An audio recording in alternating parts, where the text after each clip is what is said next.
Yo, yo, What yo, yo, up, yo. dog? What happening? Hey, how do you blur the back? Um, you press on the video and it says blur my background. Where like little camera setting, little camera icon. You click on that and it I should, see the camera icon. All it says is start video. nah, there should be something else next to it. Sorry, I'm on a computer, so it's a little different, but it's all the same. Like there's a dot somewhere there, and all it says blur my background. Like, Participants chat, reactions, share, record, web or whiteboards, notes, apps, more. Oh, here we go. Background and effects. Let's go. Background blur. oh, you all Yeah, blown up. So yeah, motherfuckers. Now I was on to some business, like super business investment Zoom call the all day on Monday or Tuesday when I got back home. All day, like literally flew home from Minnesota from the football game, and these meetings were set 3 in a row, 40 minutes each. Every person was blurred except me. So them days are over, player. oh man, Oh, now you're gonna get them, man. If at first you thought you're gonna get this number, now you can get another number, man. With a blur back. you see the sponsor of the show, don't you? I see it again. Your plumbing is in the Ladies house, and man. gentlemen, brought to you by DeGangi Plumbing. Well, since you want to talk about blur background from the beginning, we're gonna do this and be like, all right, ladies and gentlemen, welcome back to the first episode of the Genji Planning Podcast. Let's This is Travis go. Bagent. First, talk about all things plumbing in Chicago. PVC. Do you have Jimmy's number? I have it in the heart. 888-000 the Genji. Send him a link. Send him the link. We have to interview him every day before. Ah, That's what we have to do. all right, guys. The theme of the podcast today: copper pipes versus PVC. Which way are we going in Chicago? Exactly. Let's go. And any other issues, y'all can call Pablo. Hey, you were the only guy that I know that I have access to really speak to Okay. that was in Florida for the East First West event and in Atlantic City. Okay. So that means that there are two tournaments, events, 6 months apart, right? Okay. Yeah. In the United States. I was absolutely floored by how awesome Florida was, Hmm. except for the ass whipping I took. That was terrible. That was terrible. But the event was pretty sick. If that to me was a 10, what was Florida to you? You mean Atlantic City? No. To Florida. you, I know what my interpretation of Oh, Florida was 10. yeah. Dude, Florida was like 12. Florida was 12 to Florida was the 12. Okay. So just like, the only reason I'm saying 10 is because to me, on a scale from 1 to 10, there is no fucking 12 or 11 exactly, or exactly. anything. So, but we both agree It was hot. magical, right? Amazing. Amazing. Magical. Okay. Fast forward. I was not in Atlantic City. I was in California in a movie theater And the for the Kringle. Chris King Kringle pool out there. Already had it set so I could fly into Vegas on Friday night, do the East versus West King of the Table event on Saturday in Las Vegas because I was presumptuous and I thought if it was Vegas or Atlantic City, we would in fact be in Vegas. But curveball, Atlantic City, which is 3 hours from me. And if I didn't already have that gig in Florida, in California, I would have been there in Atlantic City, no problem. I mean, that would have been the easiest thing in the world. So didn't get to go. Now, from a scale from 1 to 12 now, what do you rate the Atlantic City weekend? Aha, I see what you did there. I see what you did there. I didn't know if I had to go back to give you the 10. So, man, this is pretty interesting to say. It's interesting to give Orlando the 12 because I did compete in it, right? And I got fucking terrible ass whooping, right? So got to knock down a little bit, right? And we still Damn, 12. damn, damn. 12 got knocked down. Dude, no.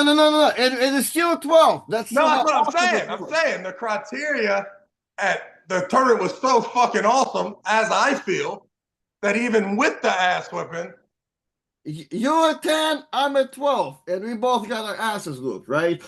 So, with that being said, on your scale, I'll probably say Atlantic City was a 9. Okay, so it's hot. It was hot. And Well, let's be honest. here's the thing. Before I go further, me and Nadine, Damon's wife, right? The people that represent Nine Line Apparel, she said to me, because she was amazed with Orlando too, and she was very emotional about it, right? We at the after party, she hugs me and she goes like, Orem, Orlando and this, they cannot be compared.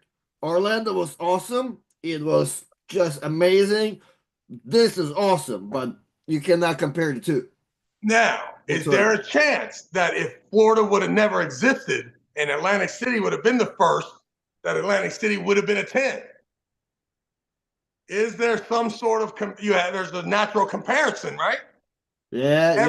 Anybody who wasn't in Florida but was in Atlantic City might argue that Atlantic City is the best event they ever been to and the best one that ever happened. Only people who went to both, and the people who went to both have to understand the chronological order. Right. And I'm like you. I'm a little spoiled to where like I see this crowd, like I've seen this before a couple times. You know what I mean? Like, you know what I mean? Oh, So like, but like, oh, if this is your first time seeing like all of those people, and it okay, probably was, right? dude, it's like going to WL 2016 in Cox Pavilion in Vegas, where all the regions were in one building, right? Like all the R Masters. No, nothing was Right. as hot as that's the number one hottest event in the history of the Well, world. I'm just saying, like, if you're the first guy and you actually never seen people come together like that, which I get it, it's kind of weird comparison because you've seen a lot more arm wrestlers, but like, dude, here's something you didn't know that I've talked about before, and you didn't even know this if you were there. How many Georgians were in the crowd for Atlantic City? And you didn't even know. You didn't have to wait to find out for Levant to arm wrestle, right? Because like someone made 70% into the show, they announced East versus West, what 16, 17, like the next card in Tbilisi, Georgia, dude. As soon as it says the location said Georgia, I shit you not. We talked about yesterday. I bet you half of the crowd stood up, and there was at least 1,000 people in there. There was like, That's the New York effect. dude, and you already know like all those Georgians over the years. Are like like who was the guy that arm wrestled back in WAL? Was kind of hot. Georgie something, really big dude from that area. You'll recognize him, like bald guy, tall dude, was kind of powerful. Pulled this Devon there thing in the class. Anyway, you don't see him around anymore, but and maybe a couple other ones. You see pictures of all the Georgian arm wrestlers. Dude, whoever is Georgian living in America, they were in that building. Like if you're Georgian, you're somewhere else, like you were in California, you're not Georgian no more. Like Mika, I know Mika is not allowed anywhere in Georgia and gathering anymore, right? Because he was in California probably. So, dude, everybody was there. It was insane. There were so many flags. It was pretty much insane. Like once Levant was arm wrestling, and you could tell there's some Georgian presence because somebody says one thing, the rest of the crowd chants the rest, and you have no idea because like you don't know how those chants works, but all you know, somebody says one thing, everybody else just losing it, and you just witnessing the whole thing. Yeah, Yeah. boy, this is an international affair too. Yeah. So from that perspective, that was it. It's almost if I'd imagine if Justin Bishop will have won his match and you realize how many Alabamians were in the Orlando crowd, maybe it will be the same effect. I got you. I got you. I got you. Or yeah, like it'd be like if Chance would have beat Devin. Right, Might for have found sure. out how many actual Florida Exactly. people were in the Exactly, house. exactly. But yeah, dude, I think the Atlantic City was almost too perfect. You know what I mean? Orlando was overcrowded. There were so many people. It was hot. There was like you just can feel it in the air. Like King of the Table was perfect. The venue was like thought of almost like we had room. Everything seemed How organized. many people? How many tickets? How many people were in the crowd? Did you count them? Dude, I bet you if this one was a little bit bigger than Orlando, but they didn't got it filled as much, I bet you it was at least 1,000 people in there. Nice. That's fucking awesome. That's Yeah, so crazy. look, so if I remember, if Orlando was like there was like they maxed out like 800,000 seats, and it was pretty much a full room. Like there was a couple back rows for like whatever. This one was a lot bigger, and so there was kind of room in the back, but you can breathe, you can walk around and all that. But the amount of people were shooting. And what was it? It was just a ballroom. Yeah, the huge ballroom in Bally's in the casino.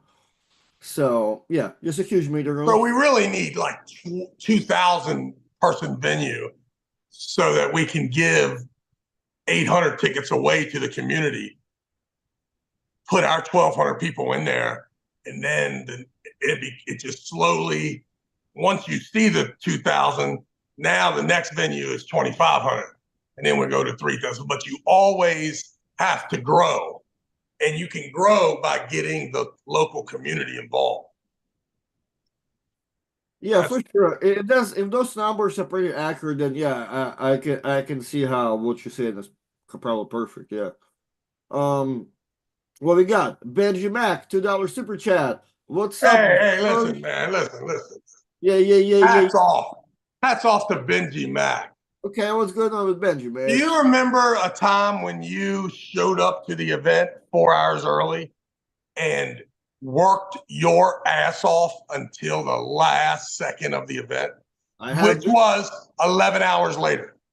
I have been there a couple times. No doubt you've been there. And also, too, you've been there under one pretense, but you ended up carrying tables, helping this, moving that, right?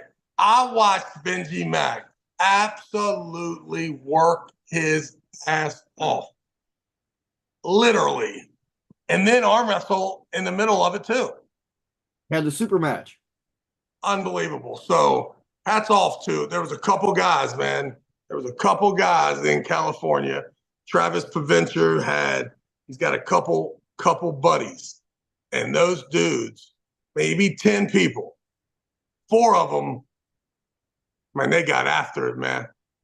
Nice. 4 of them got after it. The other 6 worked harder than you should work for someone when you are at an arm wrestling event. So I lucked out like a motherfucker, man. And because they were just unorganized enough, I didn't have to do that much. Now, at any point, I could have roped myself into a Benji Mac day, but being 48 years old, I went with the flow, and I just, whenever it was needed, I showed my face.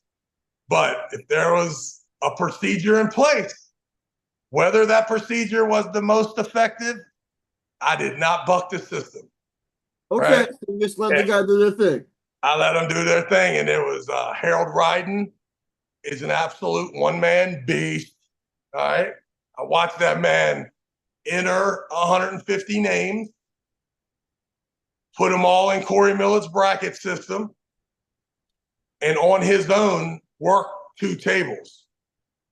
Now, were there procedures and ways about doing it that I wouldn't do? Yes, right? But I think that you could put anybody in there and they would attempt to do their own little whatever they feel comfortable with. Right. But make no mistake about it, that man did it every bit of it by himself. and my job was to commentate. So I know what they thought I was going to do. Mm-hmm. They thought I was going to have a different mic system and be 40 yards away, right, with my own good view of the two tables, and that I was going to do play-by-play, which is almost impossible. Like, what are you talking about? You've got a person right down there that has a microphone who's calling 4 names out, and in the middle of it, saying who's on deck with the two tables, right? And having people move from table to table because there was a deal to get 4 classes in for a price. So Artem's on table 1. He's also on deck on table 2 because he's, you know what I mean? So there was no play-by-play during the tournament. What now? If I wanted to take that mic from Harold and me call the names, I could have, probably. But Harold had his system. They had my system. Now, my system also came with 7 super matches, which I introduced them just like I would Irakle and Todd Hutchins. And the fight song came out and they walked and they had their super matches. But let's be honest, that took hour and a half, 2 hours. After that, it was just me just roaming and bullshitting. Now, there was 9 hours of it. There was 9 hours of roaming and bullshitting in order for me to get to the end to call all the raffle and to give out the awards, which I did very pleasantly. But it was a pretty easy gig for the Beast in California. And listen, motherfuckers, boy, movie theater, absolute fantastic place to have a tournament. I mean, the only thing that could have made it better was that it wasn't over the top playing, but it was the tournament. Okay. Right, but that's it. And I don't even know if you needed that because you could see the two tables so well with the amphitheater and the stage. So now, no Jaeger bombs. Oh. No Stella Rosa. Right? No Tito's, Red Bull, and Cranberry. But that's okay too. It was a Chris Kringle pull. I lucked out in the casino. I'm sitting at the bar and I'm seeing something I've never seen before. An absolute vodka with vanilla flavor. So I'm like, yo, I want my vodka cranberry with that vodka right there. And everybody being weird about it. Oh, vanilla and cranberry? I'm like, it's holidays, bitch. What's wrong with vanilla? It goes with everything. Dude, amazing. The best $15 I ever spent for bingo. Couple times. How was the after party in Atlantic City? It was good. It was good. They actually scheduled the thing at 9 o'clock at the bar downstairs. We went downstairs. Everybody there, like freedom arm wrestling, like no actual tables. So we just kind of improvising, people mingling. Good time. We probably partied there. No table? No table? No actual table, I don't think so. We were just freedom, just an actual like bar tables. Yeah. Oh man, that's terrible. Yeah, they didn't bring the actual table down, I don't think. That's terrible. That's terrible. You probably all like chilled there until like 2, 3 in the morning, and then they kicked us out and they transferred to a bar like inside the casino, like like kind of in the central part of the thing. So we just kind of probably chilled there. Oh no. I think we were at the bar till whatever, like maybe 1. I know I went to bed at 3, and then I think Coach Ray and Devin sat at that bar until 7. So the after party was going good.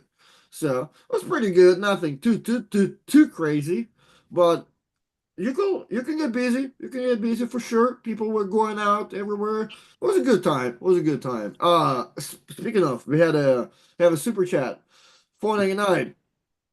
Has Travis heard anything from Micah Yellow or Mike Chilieris? And Micah Yellow was in Atlantic City. Alive, well. Yeah, with a dog, right? Didn't he have a dog with him? No, I saw him walking in Atlantic City holding a dog leashed with the dog in front of him. No, I saw him in the casino. I saw him with a beautiful woman. I didn't see a dog. I did see that chick too. Got him. Got him. So yeah, it looks like Mike has landed on his feet. So let's go, Mike. Let's go, Mike. No, I've not heard from Mike Solaris. Love him, but have not heard from him. Dude, you know But what? Hey, you know who I had a good time talking to actually? Never talked to him before, and you mentioned him like a couple times in the podcast. Bill Sings. oh, come on, Dude, dog, I never really dog. had an opportunity to talk to him, and like for the first time, I can see he's looking at me. I'm looking at him, like he's like, Artem, have you ever arm wrestled? I'm like, Mr. Bill, I do not think so. I was not good enough back when you were hot, okay? So, and we talk about the whole thing, and I mentioned how you just talked to him on the podcast about his practice thing. Oh, really? Well, you should just guys call me. I'll come at any time. I'm like, hell yeah, really get you, sir. Yeah, yeah. Bill's good, dude. Bill built the bar that we had the tournament in Chicago, Mhm. and then he came out and cheated everybody, four capped everybody, and got second place. Oh man. yeah, He was good. Hey, look, he was bigging up on people this weekend. He beat up on Bart Wood, almost beat up on Coach Ray, but I think Coach Ray ended up beating him. So he was, that's a good match. That's a good match. yeah, they were there competing. Yeah, dude, you know who? Two people surprised. I think Coach Ray first. Frank Hurst got powerful shit on him. Like Oh didn't get a yeah, win. I don't think at any point, but man, that was close. yeah. Frank Hurst is ignorant, man. He's aggressive. He don't Yeah, fuck around. and dude, and I, for some reason, it didn't click to me that was Frank Hurst, and I'm seeing this dude going crazy at Coach Trey, and I'm like, and somebody's asking me, yo, who's the guy on the left? And I'm like, I don't know. He has the shirt to John. I'm like, yo, Hanaski, who's the guy? That's Frank Hurst. Ah, man, that's Frank Hurst, man. Come on, we know Frank How Hurst. did Hanowski do? Ah, man, don't know. I think he probably took second. I think he was in the finals for the next day for sure against some crazy dude. So I'm pretty sure. I'm pretty sure I'm not lying. But yeah, he was there. And man, who Miguel, dude, Coach Ray comes up to me and he's like, dude, I got cocky there for a second with Miguel. I'm like, oh, dude, you better be careful. I forget which arm. But Miguel is a little bit different on one arm than the other. Yeah, dude, it's left arm. Coach Ray and Miguel lock up and he just kind of stands there like he's holding him. And Miguel's second surges and just pins him clean. Beast. Dude, so How good. many? You said the tournament was not in a different location than the super matches. Yeah, I think in Orlando they did it all in the same thing. They just put it in the adjacent ballroom, the tournament for the first day, and then the finals the second day in the same thing as the pay-per-view. Yeah, sure. But the first day was in a kind of separate room type thing. So Gotcha. Gotcha. yeah, so that And was you pretty pulled the supers. Why'd you pull the supers? Dude, I get on an arm wrestle. Somehow, what Matt Mask and Sean are lying to me about, like, yo, man, you need to arm wrestle this guy, Philip. And I'm like, why I have to pull Philip? Like, they got to just beat, like, Brad Grundy and Matt Mask down here, like, whatever, when they get the Challenger Series. Man, you need to protect Florida name, man, blah, blah, blah. I'm like, I mean, I can't arm wrestle. I don't want to. Like, there's no reason for me to. I'm like, let me go look at the bracket. Let me see if they can even let me in. I don't want to be that guy. Go to the person, look in the bracket. I see why. Matt's buddy, Sean, his first match is against Big Philip, right? I don't really think him and Philip want to pull each other, right? And I also feeling like since they beat Sean in a super match, maybe Matt and them like, oh, fucking you time to come back. I don't know, but now they're talking into me heavy, and I'm like, I'm not about that. I'm asking bracket person I'm like, hey, there's no way for you to put me in this electronic bracket as the tournament goes on, right? Oh yeah, we can do that. I'm like, shit, technologists went went a long way. Dude, they even forgot to do that. They put me in the bracket as the bracket started, and they didn't change the bracket because it was like right at the beginning of it, like maybe first match was about to happen. I'm like, I'm pretty sure you used to fucking you have to crash the whole system now, but okay, okay. That means I can take your entry fee as they better go. Good shit. So So you got it, yeah, they talked me into and that. then you beat it. You won. I beat everybody, and then I lost to that guy in the second day, so I didn't really Oh, carry okay, that okay. through, man. I didn't carry that through. Yes. So, but yeah, I had a. Well, I think if you go back to my predictions, that I was correct on every one except for Russo. Are you sure? What do you Yeah. mean? Am I sure? Well, What do you mean? let's see. Let's go back. Let's go back. Let's go back. Look at the result. Well, Uh, hey, while I'm looking at the results, give me what was give shout out to Travis and what was going on in California once again. yeah, Anything? just an unbelievable. I mean, listen, when someone tells me that they've gotten, a bunch of prizes, and then every time you win a match, you can come and put your ticket in, and we're going to do this raffle thing. It all sounds a little weak to me. But I watched it. I watched the guys get 2 TVs. These motherfuckers was happy as shit. There was like an arm wrestling table. Guy went crazy when he won it.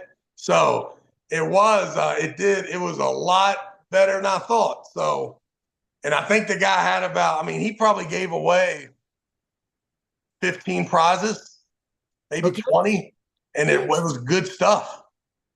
Good stuff. Some So people had good holidays technically, but 100% had a, oh, dude, there was, listen, some re-gifting is taking place for someone that you absolutely adore, that you was not going to get them that 50-inch TV or this or that, and they getting it, right? And who the hell don't need a new 50-inch TV for one room in their house? exactly. When you if you're in abundance, yeah, there's The, probably the poorer you are, the more leverage that TV would get you in life. Like, I wouldn't even sell that TV. Whoever helped you the last time for Christmas or Thanksgiving or whatever, you ought to take that TV right over to their house. right, I mean, right. that's a great. So yeah, Travis and them, they did a good job. I mean, there was no doubt about it. So now, don't get me wrong, I'd have went 4 tables, not two. But that's just me because I have this 3 hour window in my head, and every time I go over that 3 hour window, I get disgusted. Dude, well, I was talking to Chuck Bardo about like, Chuck. It was like such a like arrogant conversation, but the more I'm hearing stuff about people and all that, I'm like, hey, Chuck, whenever you come down and Travis pays you to do referee, is that like the best time of your refing? Because like the more I talk to referees around here, they all getting paid like probably like $100, and they have to ref all day long, and nobody even looks at them. I'm like, dude, this is like no, like, and that's like you can't even ask for more. I'm under the influence that whatever Chuck asks, he usually get. If he asks too much, he's simply not invited. You know what I mean? Like Well, it's and too, like, dude, 4 dudes worked their asses off in that's California. and I that's mean, a couple of them that they never stopped from yeah. 12 o'clock until 8 o'clock. That's what I'm saying. Like, by the end of the day, like, whatever, like, you're volunteering your time and all that, but dude, being there all day and like considering, like, man, I won't even get out of my house until I get paid $500. Shit, not if you're a referee at our message tournament. Come on. Yeah, it's going to get more expensive and tougher as time goes on with them guys. Yeah. And the worst case scenario is when they're good, because now they really have a legitimate, Now you know, they're a little sassy. They're a little sassy now. yeah. For sure, But for I sure. also too, I feel like that you could pay them a couple hundred, but they got to do it by themselves. There is no down rep. Hey, all right. A couple comments. The DW says Artem reminds me of the Bears. Sometimes shows up, but has some work to do to be relevant. Oh, man, listen, the Bears wish they were Artem. All right, That's how bad the Bears are right now. Neil, Holy. Neil, Neil Pickup. Artem, you're gonna be pulling Arda Lyric next up. Sounded like that might happen. Neil, I hope you're saying it loud and clear. So we're gonna either make it in Dallas or in Tbilisi, Georgia. But it'll be cool if it'll be in Dallas. I think we can push for Why? that. Do we have a date for Dallas? What's Dallas? What's Dallas? I think they wanted to flip flop. I think they had the choice to do Dallas or Tbilisi, Georgia for February, and then whatever it is like the next 2 months after. So I think for some reason they had to like do Georgia first, but I think it was supposed to be Dallas actually. So now they're gonna do Georgia in Tbilisi, Georgia in February, and the next one will be in Dallas. Nice. So we're looking at probably March, April in Nice. Dallas, Texas, if everything holds up, right? From what I heard, Um, I Robert, don't know if I can make it to Georgia. Man, the flight is crazy. There ain't no direct flight. there's no direct flight. There are better flights from IED. Like I looked at me, like I'm fucked with two stops. I think you at least can go to IED, and from IED probably go to London and then go there. I can go to Turkey is the only one option I saw, but man, it's like a huge layover. Yeah, I mean you can. I think it's pretty fast once you get your ass over there, either to London or Turkey. I think then you can. But yeah, you have to have I think one layover at least. Is there a direct flights to that place in any city in the United States? No, I'm pretty sure I've checked yesterday. There's not. How do you check that? I just put in the direct flights to Tbilisi, Georgia. Direct flights from the USA and it'll just give you any city. I'll do it right now. Direct flights from from US US to Tbilisi. to whatever. Why you Tbilisi, keep saying that name like it's easy to say? What name? What's the name? I know, but how do you say it? Tbilisi. I don't know. Tbilisi? Yeah, I guess T is silent. A direct nonstop flight. Dubai, Ukraine. No, no, no. Most travelers from USA will find connecting flights to Tbilisi via major European hubs. Come on, man. Yeah, man. I don't think people in the chat. If y'all want to correct me, I'm pretty Yeah, sure. somebody tell me where does that freaking place go in the US nonstop? Oh, okay. Hold on. Well, can I do JF? Can I do JFK? Yeah, exactly. If you can't go to JFK or Chicago, or I mean, ew, LA, that'd be gross to go all the way to LA just to get a direct flight. Atlanta too. I'm surprised Atlanta don't have it. What do we got? What do we got? What do we got? What do we got? Come on, guys. Anybody watching this thing? The thousands of fucking people watching it. No one has done this research yet. Tbilisi. I don't think pronunciation of Tbilisi is Tbilisi. Tbilisi sounds like another place, my man. Neil Pickup, how are you going? You going from London? Uh, talk to me. Talk to us. What we going? I see JFK with one stop. Can I see no stops? Ooh, dude, the filters in Google don't even give me the option to put in a non-stop. Yeah. Ah, this is hot, man. However, them JFK tickets are kind of cheap if you go for fucking long time. Oh man, yeah, this is gonna be a little tough for you. Yeah, hey, one stop in Istanbul. How long is it? Yeah, like with a three, and it wasn't. I think it was coming back. One of them's like 7 hours. What the fuck I'm gonna do at the? Oh, you checked? I got you. Yeah, I ran through the whole thing. I'm like, damn, because usually Washington D.C. one of them airports is nice, and it looked expensive too. Well, the flight back I see has 5 hour layover. Flight there 1 hour layover. Daniel Price. Shout out to Daniel Price. I don't know if I can trust you. You're light skinned dude from Florida who really only traveled with Brett Grundy to Travis Bagent house and stayed at his house. So Without permission. without permission. So I just was chilling in the basement the next day. Which your comment is, I'm going to read it out of respect for you, Daniel Price. Hell no. You cannot fly directly from the US to Georgia without a stopover to refuel. Actually, Oh, okay. Really? That doesn't make sense. that comment sounded a little too aggressive to be actual Daniel Price. I don't believe it. Not Daniel Price. How the flight from Hey, Istanbul? hey, shut up, Travis. Ryan Ballinger got you. Ryan Ballinger says, Travis, you're getting paid $50,000. Just hit the connection flight, man. Yeah, I know. I'm such a diva.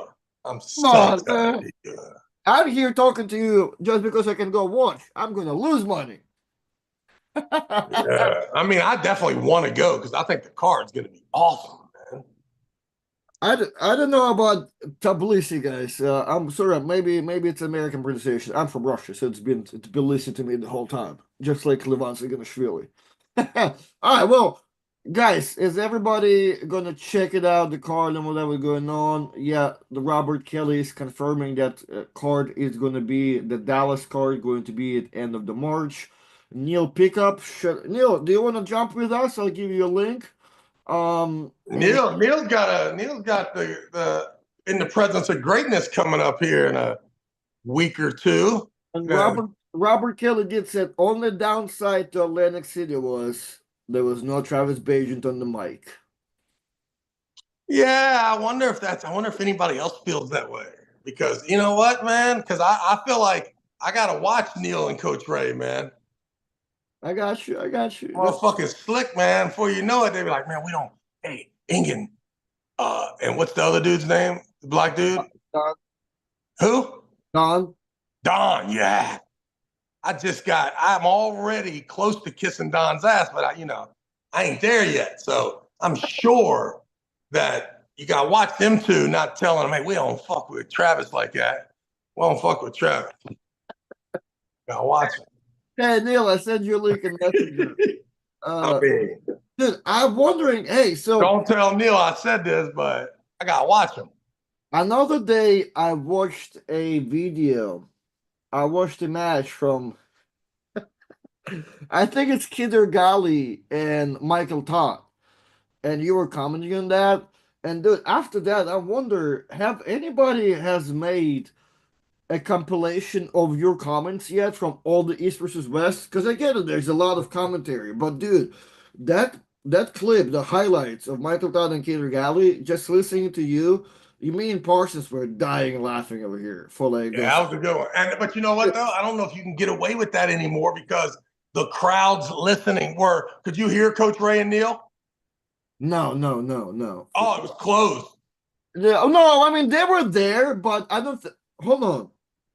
Because like if I would have been Dude, talking like that about Michael Todd, Ingrid and Michael Todd would have came up to me, but they didn't get to see it until the next day when the voice is not in the crowd. I think the voice was in the crowd because I think you can hear them for sure. Yeah, yeah, yeah, yeah. Yeah, You're so right. You're that's a right. game changer for me. I Uh, can't be as brutal. yeah, I got you. I got you. Because like, yeah, because Neil was saying some funny shit too at some point. But dude, it just like, but I'm just saying for the sake of the YouTube compilation, if somebody wants to like show off your like humor and wittiness, that match with Michael, and there's more of those because I know like I've caught myself dying laughing like during the live things. But we're watching that match randomly, how Michael is out there yelling at the referees and everybody, and then the camera pans out in the Kidder Galley, and he gets breathing, and your scumbag ass goes, "Ladies and gentlemen, so you can see the difference between two athletes." I'm like, no, hard man. This is hard, man. Uh, there was more of those. It was funny. So, all right, Neil. The link is in your hands. I see you read it. We'll see how much of friends we are. We're gonna click on that or not. All right. So let's talk about the court. And yeah, man, you maybe was right. You maybe was What do right. you mean, maybe? Maybe. Oh yeah, I'm pretty sure. You went was crazy. You did, huh? I Yeah. mean, come on. I told you. I'm like, I don't. The You man, had like, yeah, he's you too had strong. you Yeah, man. had no Crazy. heart, man. That was a sickly dominant performance. Sick. Some dude says his name XAC. Hey Travis, will you be at East versus West 16 in Georgia? We don't like you here because of how you're pronouncing our last names. Who the fuck is Irakli Stagin ass Shvili? I do need to be careful over there. I do need to be careful over there. Is it safe over there? Yeah, I'm pretty sure they're the nicest people. I mean, I've never seen like me in Georgia. They always look kind of mean, but they are like the nicest people and the food. I will go. Another thing I'm liked anywhere. That's my impression of myself, even though I think I'm. Yeah, but you grew up in the depths of like the fucking Kremlin. Like you don't care about anything. I'm talking about white boy Roy here going to Georgia. Is it okay? Is it safe? Oh, you know who's asking about you the whole time, man? Marvin. Marvin was looking for you, man. Oh Every man, every Marvin's there. dude, every time he came up to me, he shook my hand. Where's Travis, man? I'm like, dude, I can call him, man. Yeah, where's Travis? We need him here. Nice. I'm good. So whatever. I mean, Marv's probably got something else on the table then. 5 times he gave it to me. Marv was there. What's going on, Neil Pickup? Let's Hey, dude. go. How's it going? Why am I sort of? Let's see Whoa, if I can whoa, correct whoa, that. whoa, whoa. Hopefully you wasn't listening, Neil, to the podcast. Is that better? Mate, Yeah. I was just on the phone talking to Don Idris, telling him not to mess with me. Don, Don. Hey, Don, I just want to let you know how professional the organization is and how if you ever need any janitorial services, Don, I You're can the start guy. anywhere. I can start anywhere. I mean, I think we should just get together and get rid of Coach Ray. You cool with That's that? the one. Yeah, whatever. Like, yeah, and then Fuck Coach Ray. yeah, exactly. And then if Coach Ray wants to team up and get rid of Neil, I'm okay with that too. But That's what another I one. don't Commentator want, used to Two be options. left at what I 5'5". don't want is to see Coach Ray and Neil together and me not there. Okay, that's another option. As long as I'm in, that's good. We're good. Don and Inge, if you get son. rid of any of us, make sure it ain't me. That's the only thing. Hey, what did you think? What did you think? Eddie Hall better than you thought, right? That whole match was better than I thought. Yeah, it was. Now, listen, let's be honest. I am still 50-50 on whether it was staged or not. Are you serious? Now, listen. Really? Well, because that's how concerned I really am about people arm wrestling that aren't 100% conditioned, that have something vital to lose, right? And under a 4-win format. Like that's a lot. Like you could get away with letting them arm wrestle once and doing maybe a pretty good job of staging it. But put it this way, mate. I will agree with you on rounds, that in terms of not on the staging thing. I mean, there is no way anything was staged there. No what doubt. I was terrified that somebody's going to break their arm. Definitely. Terrified. Really bad. Exactly. When that thing was over, I was more, to be honest, didn't really give a shit who won or lost as long as nobody broke their arm. Because that would have been bad. Oh, my goodness. Terrible if we'd have broke, last time, arm wrestling world's strongest man, Samuelson broke Mega Man's arm. Nathan Jones got busted up. If that had happened again, with that magnitude of people watching, oh, shit. And even the bicep tendon right at the end, you know what I mean? Like, so just know that I have a very uncomfortable bit of anxiety whenever I am in that position where it's like, hey, Travis, can we get, OJ Simpson and Pete Rose to arm wrestle? And I'm like, it immediately scares me, right? Yeah, so I agree. Just know that I swear to you without any lying at all. I agree. First of all, technology is amazing. I am flying to California and I am watching in the air the King of the Table with no problems. I heard people say that it froze up on them or something. It did not freeze up on me in the fucking air, which because listen, I have attempted to stream football games the last 5 years of my life. It does not work out really well in the air. Okay. I watched Eddie and Brian, and then I watched LaVon and Jerry, and we had already taken off and were way up in the air. So first of all, that was awesome. But I am watching it, and once they said, I watched their setup, once they said go, I turned it and I glimpsed like really awkwardly until the match was over. And then I went back and watched the replay once I knew that nothing had happened. Yeah. That's how scared I was. So It was, first of all, Eddie, come on, man. You talk about carrying a show. Oh, what a beast. Yeah, he's mega. When it comes to the banter. Yeah, he's mega, mate. Yeah. He's mega. Yeah. And, and Brian, I mean, yeah, if it wasn't staged, then he's worse than I thought. Well, it wasn't staged, but you listen, Brian, for me, Brian's been thrown under the bus a little bit because he's come into the sport, arguably one of the strongest men that's ever drawn breath.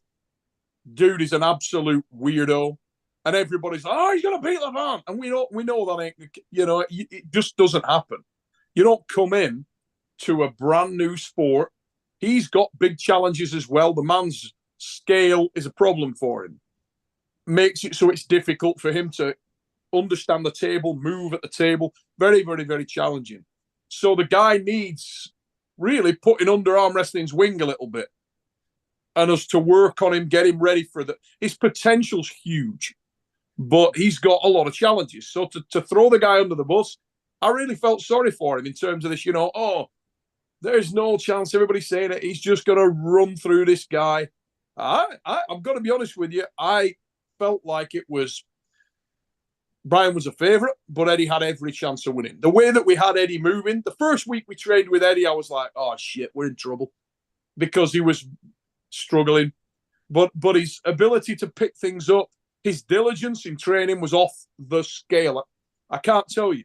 The guy works hard. I mean, he worked his ass off in training. And all the stuff we did was just movement drills. We just drilled movement, just rinse and repeat, movement. We wanted straps. We wanted referee's grip. If we could have called the match, we wanted everything referee's grip and everything in strap. Now, it was a little frustrating. You can hear me on the video screaming. That's for a reason, because Eddie got so invested in talking shit to Brian and making a show, he forgot about the game plan. That does not surprise me though. Haven't you coached a million people? Like I have looked at someone right in their fucking face and said, my God, if you don't slip, attempt to slip, or get in a set grip, you're a retard. And the guy's like, I blanked out. I mean, that's just, and listen, I've went through a tournament, and when it's all said and done, realized I didn't do what the fuck I was supposed to either. So that's another reason, like, I don't think that people understand the difference. There's a difference in practice and the tournament. And there's a difference between the tournament and this 4-round super match. Yes. It is brutal. Listen, Trav, if you watch a lot of the interviews I did beforehand, right? And I thought, we were talking shit. I ended up, going on podcasts and fighting with fucking Devin and Brian. But a lot of the stuff I was saying on there, my feelings were that when we got to the actual match, that both Eddie and Brian had fucking forget everything they learned. And that's why I was worried about them breaking her on. I thought, we've done this and Eddie's looking great in training, but then we'll go up there and we'll get in the actual match, and knowing what a fucking savage he is as a man, he'll just forget everything we did, try to win in any way possible, and maybe bust his arm. So I was terrified about that. Yeah, but I genuinely believe they would definitely forget everything they learned. And to a degree, he did that. But you can't knock the lad. It's like you say, we've all been there. Yeah, I mean, it doesn't even matter. He'll do it again 10 years from now if he keeps arm wrestling. It's just there's a loneliness up there too. No one cares about your coach. You don't care about your coach. You'd have a numb feeling between your shoulder and fingertips, and it is the only thing that is fucking with your head. There's no doubt about it. When he watched it back, Eddie came out. He went up to the room. We went out that night, myself, Ed, all our team and Brian's team. And when we were walking over there, Ed's like, oh, Neil, fuck, I've watched it back. He said, dude, I didn't do anything. I could have won. And I'm like, yeah, it is what it is.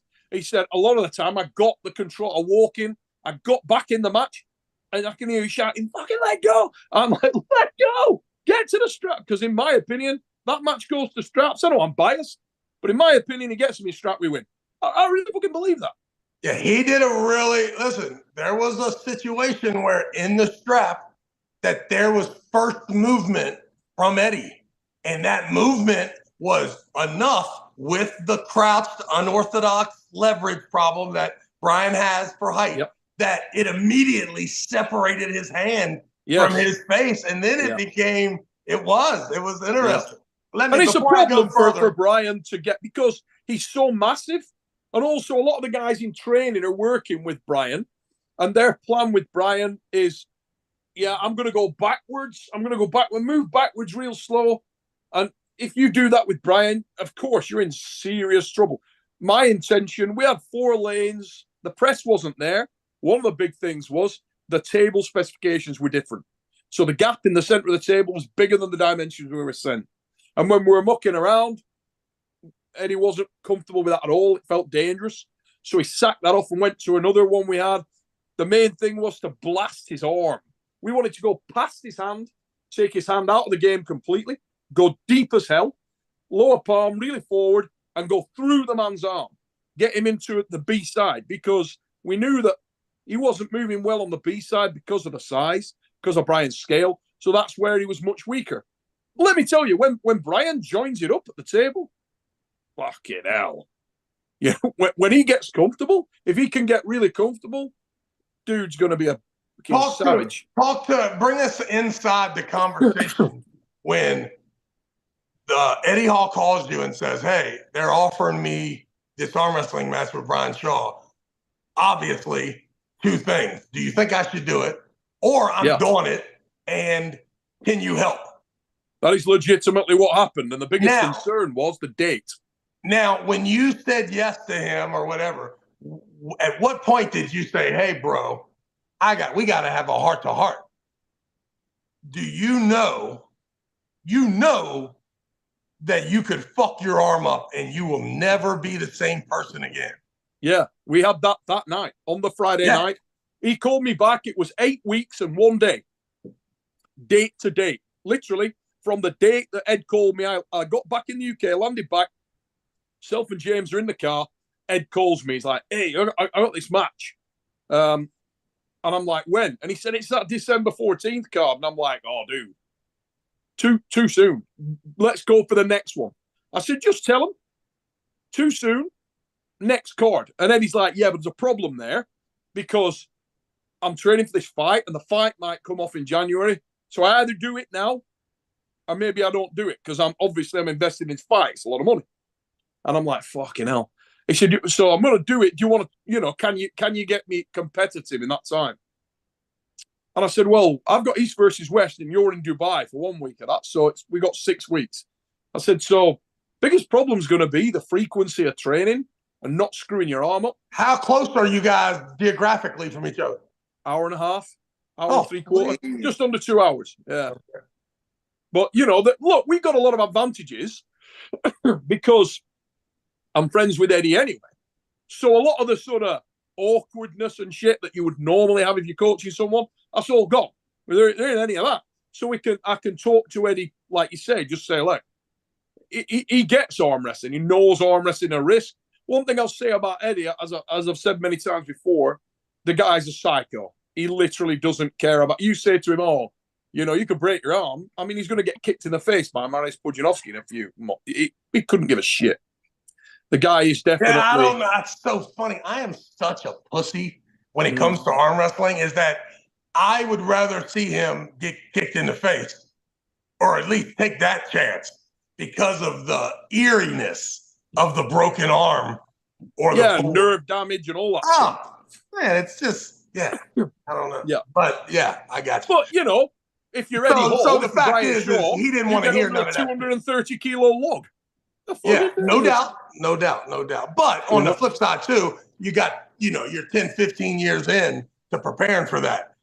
That's, and also too, I think that you're less likely to get hurt if you're new at arm wrestling, if the other guy's not new. If this motherfucker's a vet, he's looking for the path of least resistance. Yeah. He understands that this would be a way to pin him in this state, whatever. Yep. When you have 2 of them, oh man, I'm terrified. So I am super impressed. Super impressed. Up to the.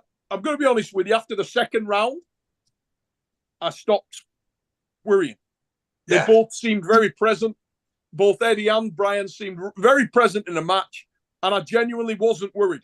But going in, I was shit scared. I thought, oh God, please don't break your arms. That was really a massive thing. That was I hated, a part of me hated the fact that Eddie was in the match, because I was thinking that 4 rounds is so much safer. 4 dominant rounds, so much safer than that. I mean, that thing could have went either way if you just really could have, if he just had a few more months to really understand how to slip and how to make sure that was the goal. I think he could have slipped, mate. Look at talking to Ed afterwards. Well, I know he could have slipped if he'd have wanted to. In Eddie's words, he said, look, mate, I forgot myself. He said, I was enjoying talking shit to him.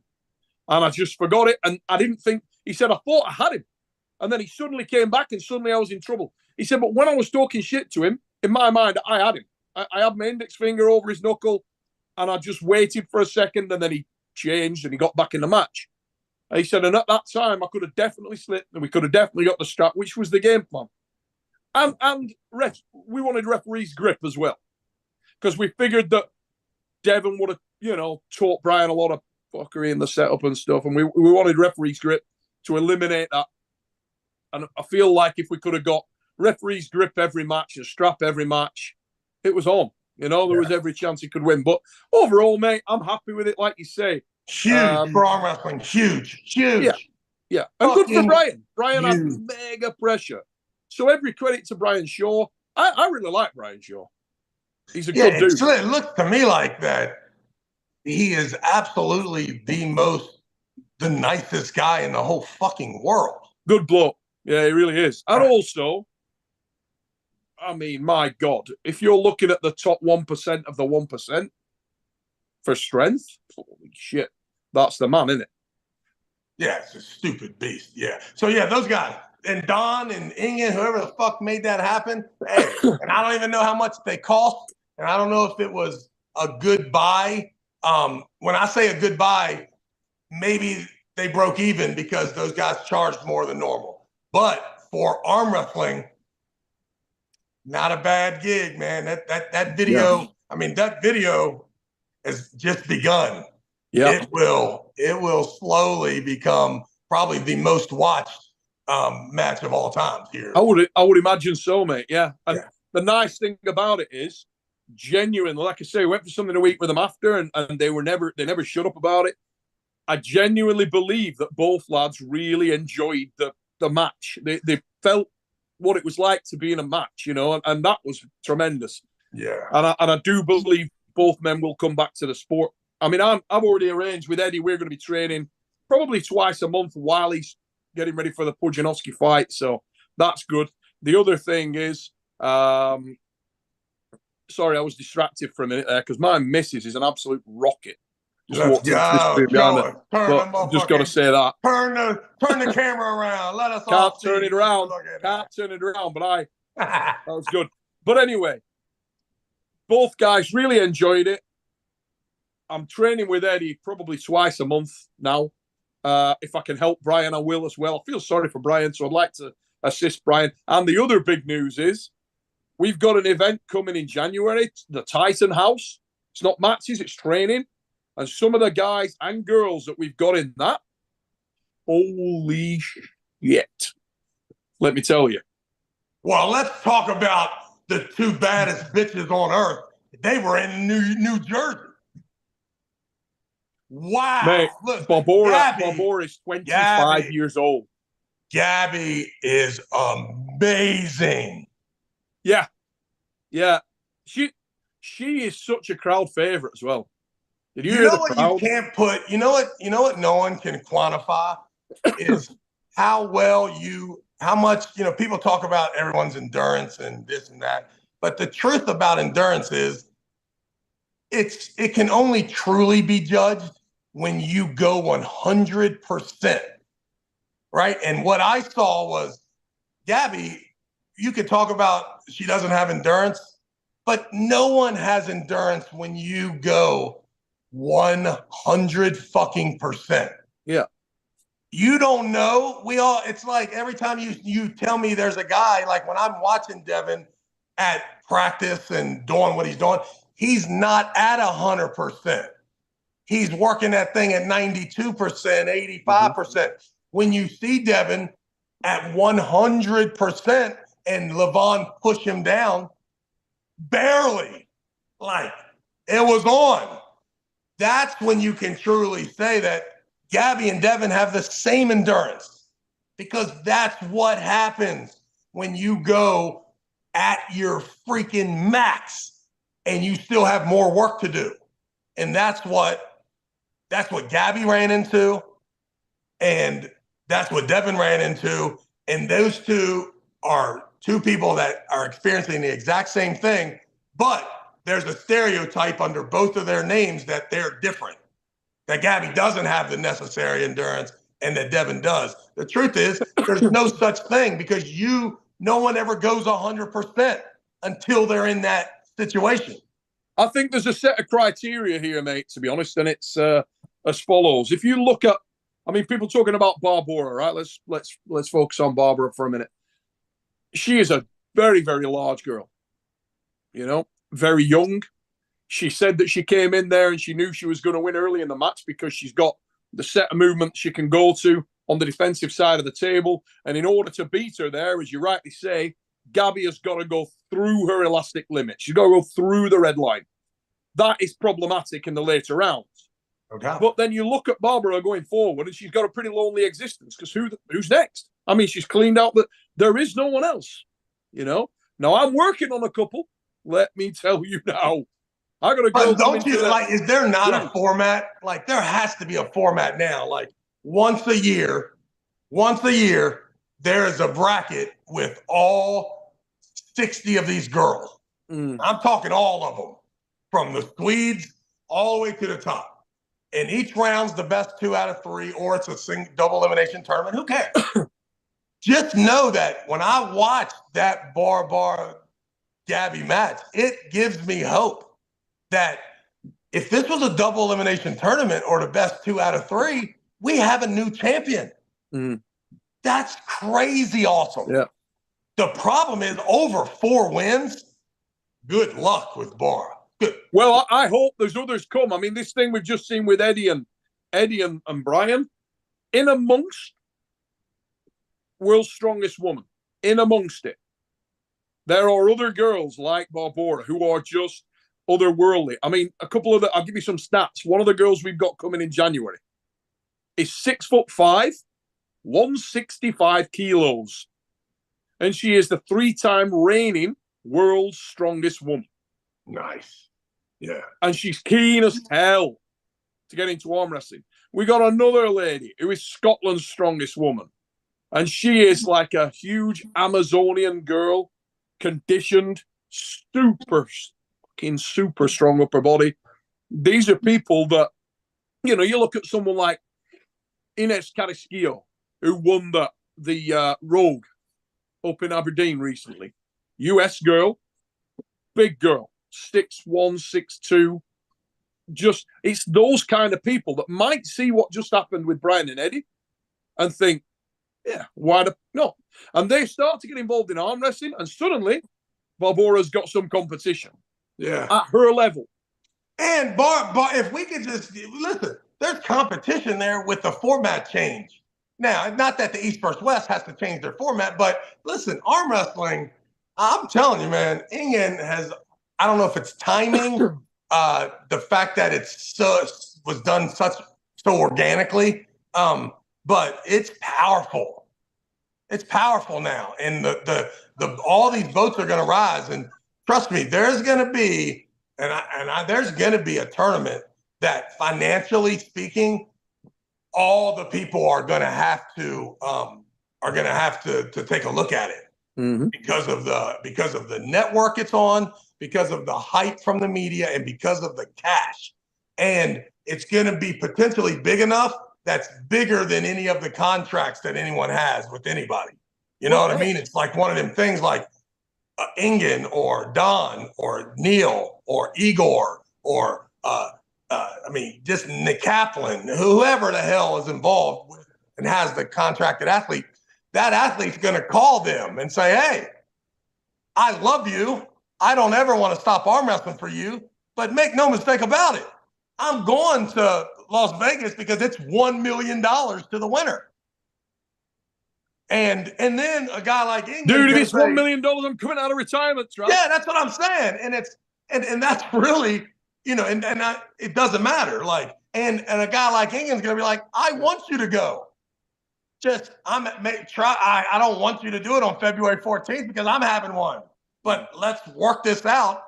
And also the $1 million is gonna be there, and whoever wins it is the best arm wrestler in the world. Nobody gives a fuck about what other title you have. If Mike Aiello and Travis Bagent are in the finals for the World Series of Poker / arm wrestling, and 1,000 people we've worked ourselves through this bracket, and me and Mike are set to go against, Chad Silvers and Justin Bishop at the next round because everybody's put in by weight. Whoever wins the $1 million and is on Sports Center talking to Stephen A. Smith and it's Americanized in the United States, that's the champ. Mm-hmm. And the next year, if you could have won that $1 million, you are going to check your boss and be like, hey, bro, the tournament doesn't care if I wear your shirt. The tournament doesn't want to be on the same date as your event. I want to go to that event. I do not want Hunter and Mike Aiello to win the $1 million. I want it.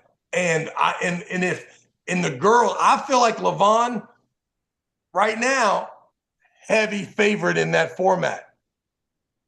I don't know if Bora is a heavy favorite in that format when I see her early rounds against Gabby. Not that, I mean, listen, so impressive, both of them. Fucking impressive, right? Impressive. But I don't think either one of them after round 2 could beat a fresh Sarah Bachman. Maybe not. I don't think they could. You know what maybe, I mean? Maybe not. I could be wrong. Someone like Egler or Sarah comes up, for that kind of money. Don't tell me that Irina Makieva isn't coming out of retirement. And then after they get done and they work themselves down to FIA and them, be careful. Be careful that Dimitrina will beat Gabby right after that match with Bora. She'll beat her. That's how. Certainly someone like Marlene Bergstrom is going to blast your hand and wrist to bits. You come off one of them. Yeah. How now, don't get me wrong. Marlon and FIA have to pull each other too to get over there. So it's how you kind of get through your quarter of the bracket, because every bracket's split into 4. Doesn't matter. It's a matter of time, right? There's a section up here, a section here. Once you get to the middle, the one of them's working down and the other one's working up. And those two will not see each other until the end. So how you work through your section of the bracket would be so vital. I'm so impressed with where arm wrestling is right now. Exciting times, mate. It is exciting times. And as I say, most exciting for me is just that whole crossover thing. The tournament stuff you're talking about is exciting. I think some kind of battleground stuff is exciting. There's all ways you can play with it, but it is exciting times, I mean, I've got Czech Sonu, Iron Bibi, and Mark Felix in January. I mean, I'm not going to say anything. Bad. I mean, Iron Bibi, Mark Felix. God. Just stupid. Hey, listen, one of these newbies is going to hurt their arm, though. It's only a matter of time. Yeah, I've got rosary beads. Yeah. I got holy water. Let's go. But, yeah. So, hey, Artem, are you going to add anything to this fucking conversation? Well, as soon as either one of you add a roll will run away and I can say a word, then sure, I'll contribute to this shit. God damn. Hey, Neil, question for you. Besides that, what was your favorite match you think of the card, right? Because a lot of people talk about how Kevin and Joseph went a little bit different, right? People didn't expect that. Yeah, I called 2 matches wrong on the card. Sandris and Rustam, I had Sandris winning that, or favorite in that, and I had Kevin Palko as favorite in the match in the first one. I always think the guys on the undercard, Joseph and Kevin, they don't get the love, You don't. It's like, oh, you're not a big name, so everybody overlooks you. But it was a solid match. I actually don't believe there was any complete bangers on this card. I had a lot of respect for some of the arm wrestling displays on there. I thought I liked Lachlan and Lars. I enjoyed that match. If you had to say which match did I enjoy the most, outside of Eddie and Brian, which I thought was the best match by a country mile, I'm going to go with Lachlan and Lars. I thought that Tobias did very well also. Sperong. I thought that was an interesting match for sure. I thought he did a great job. I just thought he was on point. I thought his arm wrestling was really sharp. And I've always been a little bit, I'm a lover of sharp arm wrestling. I like artistry up there. And I thought Tobias Sperong was great. Thought he did a fantastic job. So those would be the ones that I would point to, really. Lars and Lachlan. I thought that was a back and forth match. I thought I thought Lars was very unlucky on a couple of decisions, which could have changed the outcome. And I thought that Lachlan and Adair arm wrestled very well and, probably deserved to get the win, all things considered. So, yeah, good matches. Dude, I forget who I was talking to, but somebody tells me, and I hear it, like, I can't believe Michael Todd just said that. And I'm like, he said what? Oh, well, he was just warming up Lars, and he told him, dude, press him so hard to where you're just going to break your arm. And I'm like, oh, no. I wonder how that, guess what? That was on the round.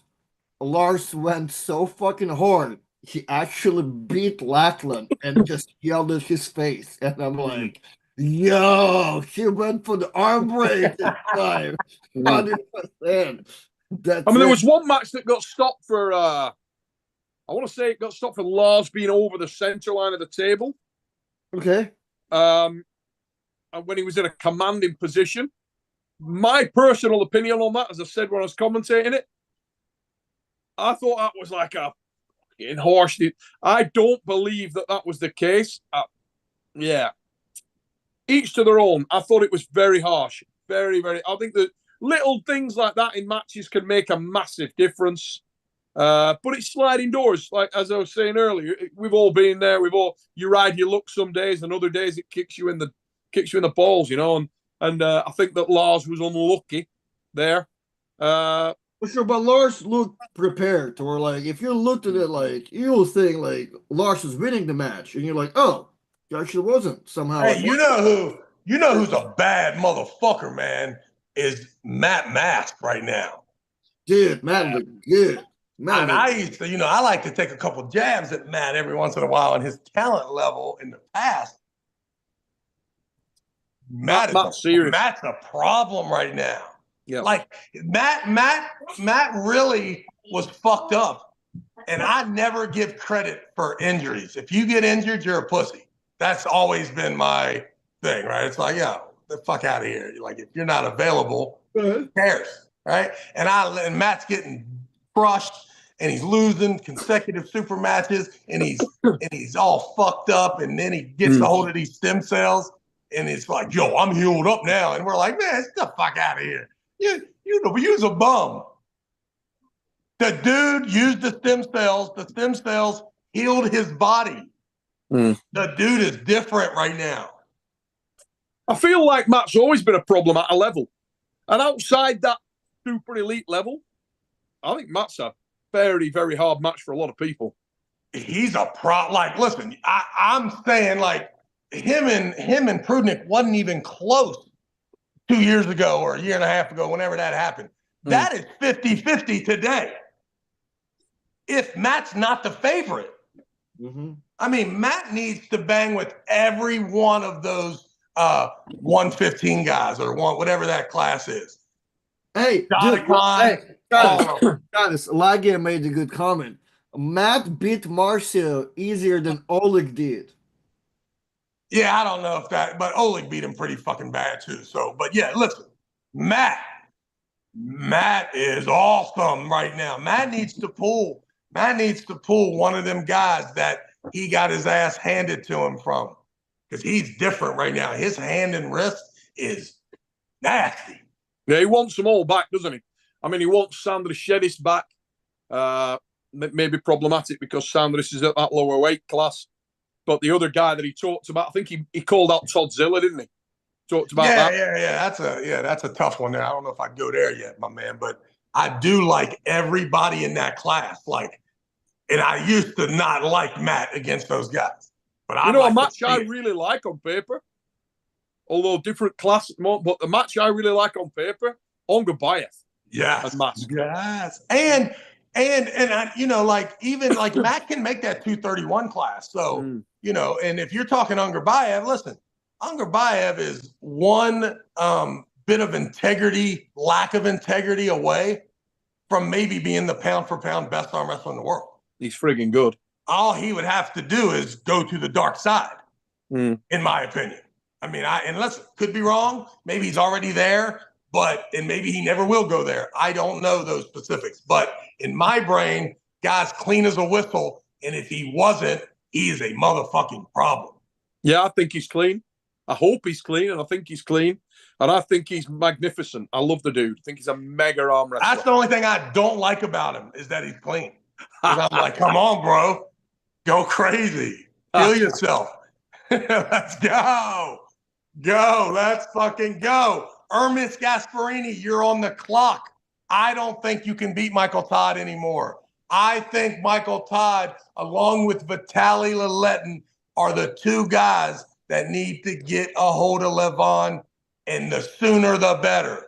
Whatever we spoke about it in Turkey, mate. I'm a massive. Mike's getting the shot if he gets through Hermes, right? Great match there. For me, Laletin is screaming out for every time I see that guy. He is much more scary than he was before, and I think stylistically that's the biggest problem for Levant. I just do. Stylistically, he is a scary bastard. Yeah, that is his pace, his size, his frame.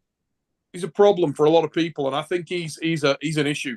Michael and some musical chairs would be amazing, man. Listen, nothing would be better than for Vitaly to have a problem, right?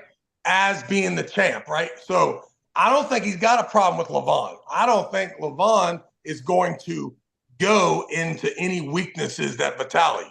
He's going to top roll Vitaly just like he's been doing. That's what his game plan was. But I do think that Vitaly, once he is the champ, which is the musical chairs that I'm talking about, our promotion, our world, it's amazing when the champ goes down. And if you're setting up these matches, Engen, I wrote it just the other day. Any human being that gives the threat to the champ, him or her, skip the rankings as much as you can to put the match together. We don't care. I don't want Vitaly losing to Dave Chafee or Ermis Gasparini or Michael Todd because of a style problem and not getting his shot with the champ, or, and the same with Bar, anybody. It's too hard to climb the top 5 one at a time. Yeah. If you see a problem, let's do it. And then once Vitaly is the champ, let's hope and pray that he has a problem with Devin King's move. Let's hope and pray that Jerry can sneak in, or Michael Todd can sneak in that press underneath the length and a place where Vitaly is maybe. And then once they get the win on Vitaly and we give that gauntlet to someone else, let Levon come right back and smack that guy. Yeah. Fine. We welcome that. Right? Let's go. I don't know how many times the champ should be forced to arm wrestle. Twice a year sounds like mandatory to me. So if you go twice a year in both organizations, that's 4 matches for Levon. I want to see Levon every 2 months, 3 months go against Vitaly, Devin, Michael Todd, and Ermis. And don't stop.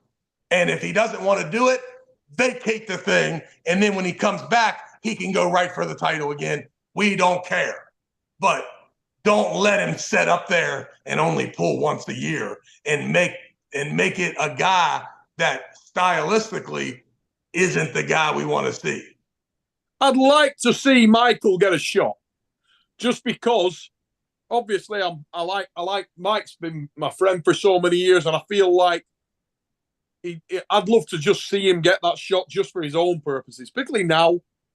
And he's looking amazing. He's taken a hard road to the top. You know, he's just beat a guy who I rate unbelievably highly in Quick Vinya, who was ready, looked fucking phenomenal. And now he's got to go through the Gladiator, which is no bum right there. So if he gets through those two guys, I'd love to see Mike get his shot. Do you think Mike does something with Levan? Or do you think? I know that I want Levan. I want Levan to be efficient in round 3 and 4 and show us the slightest bit of inefficiency. Just show it to us, because if you do, you have a big ass problem on your hands. It doesn't matter Mike don't die. He does not when it die. happens. And Levan showed us something with Devin, with him coming in and pressing like that. But that being mandatory more than once would be fun to see. Right. Yeah. And listen, make no mistake about it. Only interested in the champ losing. That's the formula. What can this podcast do? What kind of influence can I be for the potential matchmakers to stress to them? Yes, the goal is for the champ to go down in all levels. That's the pursuit from my end. And it's not out of jealousy, greed, or nothing. Pure entertainment. Yeah, to put excitement back in it. I can't not like Levan. And every time I see Levan out, my respect for the lad goes up. In terms of his read on the sport, it's first class. I think his performance against Jerry was phenomenal. He couldn't have arm wrestled any more clinically. It was perfect. It was like a textbook of how to take apart a presser. I mean, he did it perfectly. You know, it was absolutely perfect. Well, nothing's better. Yeah, nothing's better than pulling a presser that you think you can beat in a hook, or you can. It eases your mind a little bit. The scary part of it is when if you stay home too much and you get hooked from the presser, that you could be in trouble. What I saw was that they mark he checked that mark right away with, hey, I don't need to separate Jerry. Let Jerry come on in here all the way if he wants. And the truth is there wasn't enough in the hook to scare Levan into moving it towards his pin pad, towards his elbow pad, and giving Jerry his lane to put that shoulder in between Levan's shoulder. Yeah, he stayed exactly on the joint of the wrist, just turned the pronation over. I mean, the man is a frigging weapon. And he it's funny, isn't it? You look at Jerry. I know Jerry had lost a little bit of weight. I think he was like a few pounds lighter than when he pulled Alex. He looked in great condition. He looked fit. But God, he looked small by comparison. When they got up there, I mean, it looked like man against boy physically, didn't it? I mean, Levan's a frigging weapon. He's massive. His structure. And he's got the Rustam Babayev silhouette too, with the back and the curl. I mean, he's got it. So does Bar. Bar's got it too. The man is an absolute animal. And it's hard. And listen, here's a question, right? Hats off to Rustam Babayev. What a great lad. What a great lad. I thought Sanders was the favorite in that. Yeah. I mean, is Rustam not capable of getting nutritionally down, sacrificing to the 189 class? And, probably. And I think he's the champ. I would love to see Babayev and Samushia at 189. Yeah, it's funny though, isn't it? Because every time you do that, Samushia. Sorry, Artem, were you coming in then, mate? Well, I'm just saying like this. Rustam already gets barely any competition. He already has to pull like big dudes. We can't shrink him, dog. Like it's already brutal. Like he has to pull Sanders, who's like 25 pounds heavier at least. Like the very. No, I don't think that is. I think that they weigh 209. Yeah, Sanders was light. Right, like I bet you that I think Rustam weighed 209 too. Exactly, I think that's what he weighs. That's a huge Rustam. I think he can be like usually 90. He can, and there's no competition. There's no competition for him. I feel like you're saying that Rustam kills Samushia. Yeah. At 189, I don't know, man. I don't think so. What? Well, why wouldn't he do it? Well, why not? Well, what's the reason? I don't think so. I mean, don't get me wrong. I like Rustam. That's I think interesting. but if you tell me that there's a man walking this earth that weighs in at 189 and he's killing Samushia, I got to stop you there. I guess Rustam is that guy. I can't do this fucking podcast. What are you talking about? The fucking champ is the champ, and we're about to go to Georgia. Samushia is mega. Mega. Guys, let us know. It's Rustam kills Samusha. Samusha kills Rustam at 189. I don't think so. I don't think he does. I really don't think he does. I think David Samusha that 20 pounds means something too. It means something. The 209 Rustam will also kill the 189 Rustam. That 20 pounds means something. How much does it mean? I don't know. But from an arm wrestling fan, as much as I love Samushia, I'm waiting for that fucking belt to be ripped away from his heart. Yeah. Right? Ready for it. And I'm ready for it for every category. And it's amazing. He keeps stepping up, doesn't he? You know, everybody said that he was gonna lose to Sasho. And up he comes. Be careful with how awesome Samushia gets when he doesn't have to make the 189 class either. Let him roll in that thing at 200. Let's go. Man, there's a lot of fucking good arm wrestlers now. I want to see John Berzink and Samushia at a catchweight too, boy, with no belt on the line, just for my own personal satisfaction. Yeah, it's where, I mean, is John motivated now? No. Probably not. Yeah. It doesn't matter. Like he's struggle.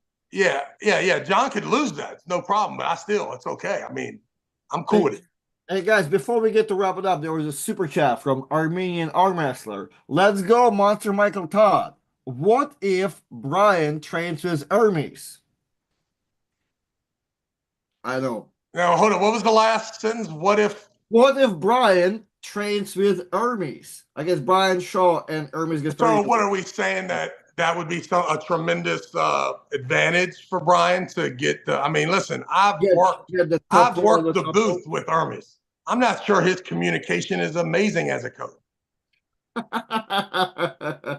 Well, stylistically, I think he's a better athlete than he is coach. I got you. I mean, listen, I don't know. Is Brian Shaw, is he rich? Yes. Because I will train Brian Shaw right now. I'm cheap as shit. I'll come right over there. And listen, I mean, it won't take no time and he'll be better. No time at all. Well, Brian needs to learn to arm wrestle by itself.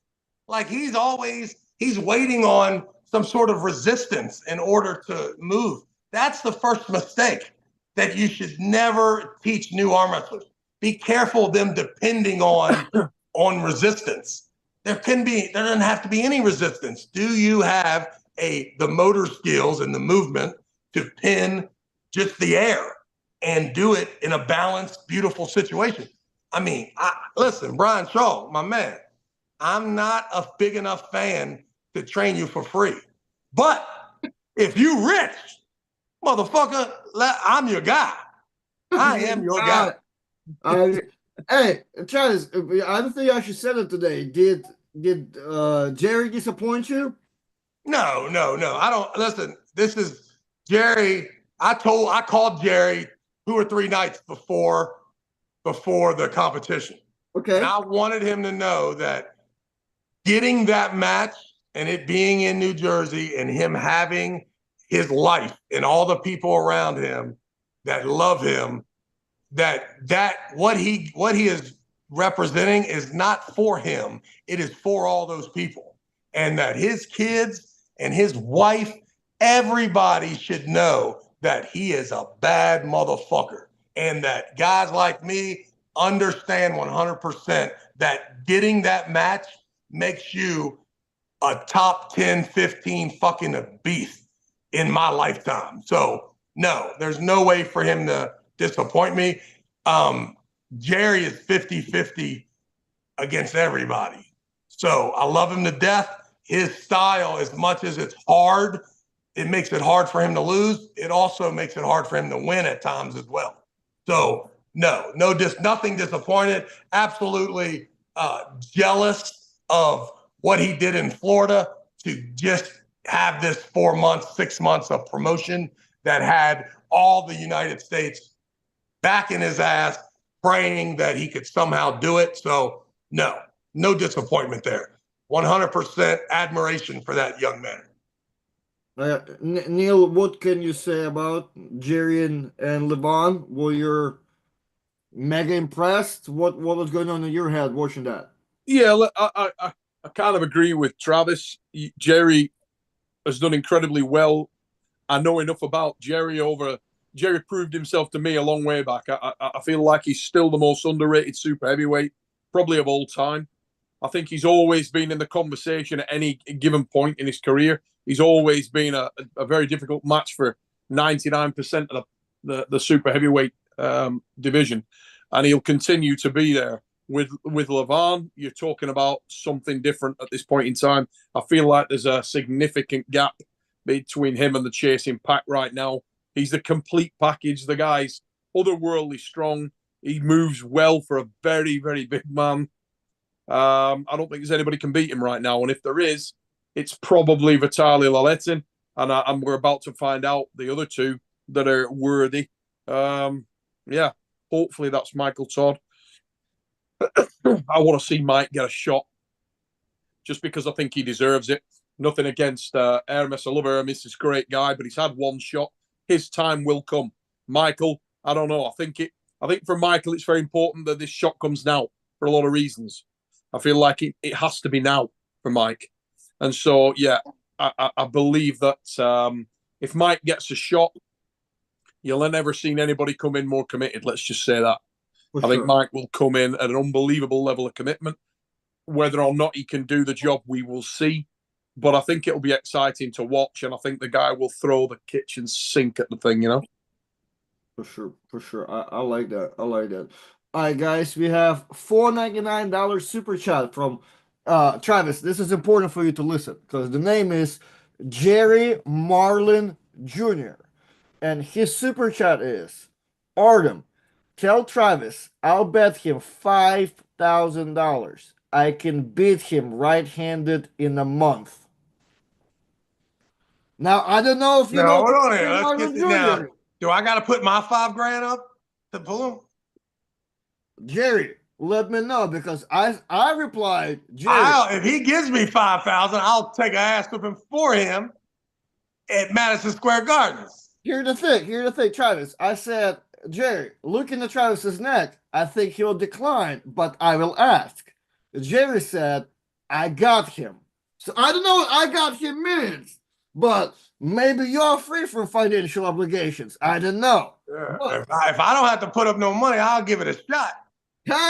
Jerry! I'll give it a shot, yeah. Jerry, come back to the next podcast if you have left, young man. But if not, all right, fellas, I gotta get the fuck off here. Whoa, I don't know about that. Jerry says, put out 2,500. Jerry says, put out 2,500. I'm good, Jerry. I appreciate the offer, though. I'm Jerry, good. I appreciate you, young man. I didn't see your profile picture. You could be the most jacked person out there. Yeah, I would like to see your highlight film. Can you please post your highlight film into the comments, and then I will get back with you on that. Oh, dude, Travis, before we leave it, and Neil, I'm glad that you're here. Travis, I know one day you woke up and said it to yourself, man, if Eddie Hall ever comes to arm wrestling, I have to beat the fuck out of him for taking my nickname. And now we're somewhere where Eddie Hall came in arm wrestling, and you probably can't take his nickname anymore. How does it make you feel? Hey, not only that, I can't even talk shit to Eddie Hall because he's he'll say something right back, and then I think I could probably cut him a little bit, you know what I mean, talking shit, but not enough. And then, I mean, what if he comes forward? What do you do? Got to be careful talking smack to this guy. Dude, this guy's got the package. He's got the whole package. Yeah. He's super. But I mean, don't get me wrong. Them two goofy ass strongmen arm wrestling. The fuck out of here. Uncoordinated I'll kill them guys, man. Oh, fuck out of here. Real, don't get caught laughing. Got it. Motherfucker. Okay, online. Hey, Yeah. Neil, keep a straight face, Neil. Keep a Goofy straight as face. shit, We man. need you. We need you. I'll kill Eddie Hall and motherfucking, what's his name? Brian Shaw. Fuck out of here. Oh, fuck out of here. I'm kidding. I'm kidding. Hey, And Brandon Allen. erase this part of the podcast. Erase this part. Too late. We're live. Well, guys, I guess we can talk about the rest of the card some other time, but we can talk plenty of highlights. So we done with all the super chats, and Neil, I'll see you in a couple weeks, right? December 30th, right? December 30th. What the is going on? Is that New Year's Eve? yeah. What time? What time are you on this? It's not New Year's Eve. Day before. In the presence of greatness, guys. They're going to be myself, John, Travis, Engin, Devon, and you never know. Some special guests maybe too. Well, make sure they're great. Don't be bringing no fucking bums. Yeah. And yeah, that's Monday. What time of guys. the day? What time is this thing going down? It'd be the same time that we do the fix. So like 3 hours, 20 minutes from now. 3 hours, 20 minutes later than now. All right, so we're talking 4 o'clock. Yeah. Okay. Around there. Right. On the half hour. Normal fix 4:30. time for everybody around the world. Normal fix time. Well, Neil, I appreciate you coming on. I missed you this weekend. You were only 3 hours from me, but I had to go do a gig in California, so I didn't get to come. But I asked Artem. He said the event was awesome. It's a good show, mate. It's a good show. Great yeah. Look, wait. Shitty time of year to go to Atlantic City. Yeah. That's the next one. Shitty time of the year to go to Atlantic City, though, honestly. Yeah, it's cold.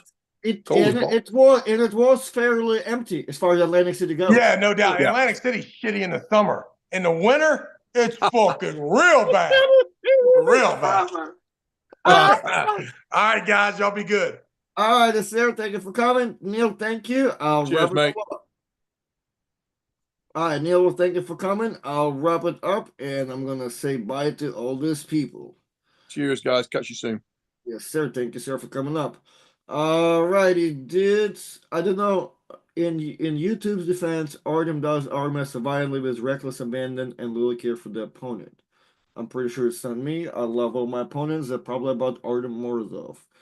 I'm not sure why we have to defend YouTube. Alrighty, guys, we appreciate you. I'm gonna wrap it up. It was a good podcast. We kind of talked about the card, not fully every match, but we mentioned most of the highlights for sure. So thank you for being here with us, and we'll see you in the next one. Sup, James Clark? Sorry you came in the end.